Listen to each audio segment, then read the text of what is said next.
So at last, Spider-Man Homecoming has finally come out in theaters, and I'm very excited to talk about this film today because... Wait, what was that? You're saying that it's out on home video within a month? What the fuck?!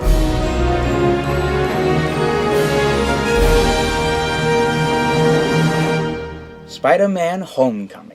So Spider-Man Homecoming is the 16th movie adapted for the Marvel Cinematic Universe, but is also the second time they've rebooted Spider-Man, which is insane to think about it. First we've gone from Sam Raimi, and then to The Amazing Spider-Man, and now this. But I'm glad that this Spider-Man is actually more better than the last time they've ever done a Spider-Man movie. It takes place after Captain America Civil War, where Peter Parker, played by Tom Holland, is, of course, the friendly neighborhood flying through New York, saving the day from petty thieves Spider-Man. Which, after his battle during Captain America Civil War, he wants to do a little bit more, but Tony Stark tells him not to do anything rash or anything big, just be there all over the place for neighbors and all that. But luck strikes as the antagonist, played by Michael Keaton, who plays Adrian Toomes, as he's the head of a trafficking business that winds up making these weapons of mass destruction, as well as his powerful transport suit, out of the technology that I'm gonna mess this up. Collidians? I don't study Marvel that often. But anyways, he's a trafficker that winds up giving these powerful weapons of mass destruction to small little criminals so that they could use it to break into ATMs or, like, sort of throw away the police, keep them away from them, or even for that matter, keep them standing in midair. Parker wants to figure out where they come from. The movie definitely has a good angle going for it. I like what they have for the movie, what they do for the movie. Tom Holland winds up doing a very great job as Spider-Man, going all over the place, being the hero that he is, and even when he winds up activating one of the suit's new technologies, it's actually kind of funny trying to figure out which is which, and even him talking to an AI. Michael Keaton, who plays the antagonist, is surprisingly really insane, but he's calm, but certain moments can get him really ticked off. Plus, he's also scary as the Vulture. As for his suit, good calamity, the suit is insane. Using parts of the aircraft from the Avengers, that is too insane on what Adrian does to build that ship. I also like the stylistic details they're going for this movie. They definitely have that detail down to a pulp.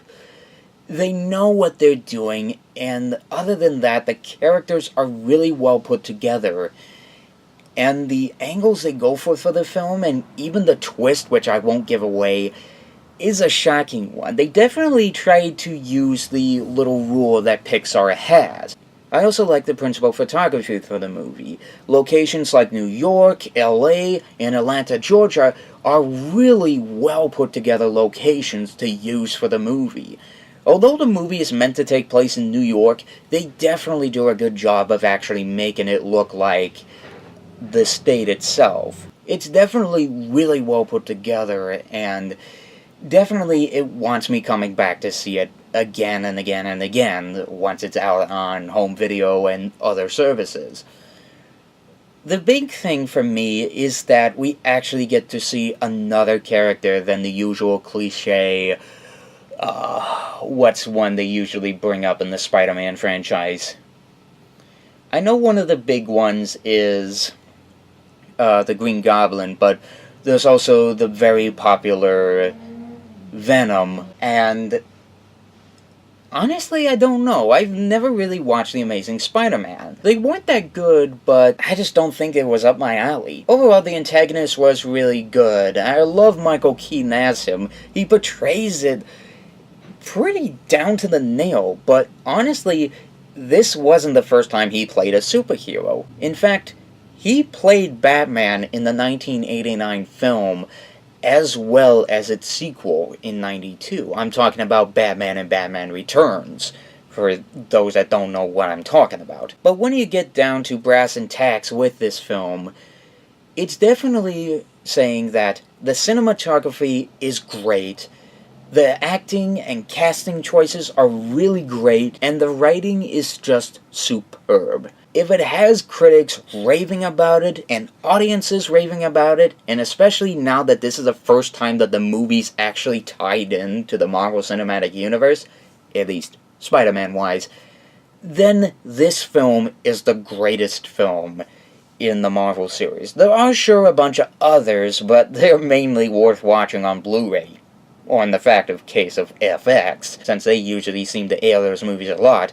But in this case, I will say that Spider-Man Homecoming is awesome-tacular. Alright guys, so Spider-Man Homecoming, have you seen it? What did you think about it? Or what's your favorite Spider-Man movie? Whatever your thoughts are, comment below and let me know. And as always, if you like what you've seen here and you want to see more, just wait until the end slate if you want to see more, but also if you want to subscribe. And as always, I'm the Ferb Guy, and I'll see you guys for the next movie.